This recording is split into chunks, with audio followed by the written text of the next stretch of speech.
موسیٰ علیہ السلام نے پوچھا یا اللہ جب تو ناراض ہوتا ہے ہمیں کیسے پتہ چلے کہ تو آج کل اپنے بندوں سے ناراض ہے؟ تو اللہ تعالیٰ نے فرمایا جب میں ناراض ہوتا ہوں حکومت بے وقوفوں کو دیتا ہوں، اجعل الملک فی صفہائہم، حکومت بے وقوفوں کو دیتا ہوں، والمال فی بخلائہم، اور پیسہ بخیلوں کو دیتا ہوں جو ذرا گن گن کے خوش ہوتے رہیں، اور بارشیں بے وقت کرتا ہوں، بارشیں بے موسم کی ہو جاتی ہیں، پیسہ بخیلوں کے پاس، حکومت نکموں کے پاس۔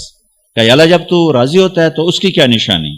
تو اس کی نشانی یہ ہے کہ اجعل الملک فی حلمائہم، حکومت سمجھدار اور نیک لوگوں کو دیتا ہوں، والمال فی سمحائہم، اور پیسہ سخیوں کو دیتا ہوں، اور بارشیں وقت پہ کرتا ہوں۔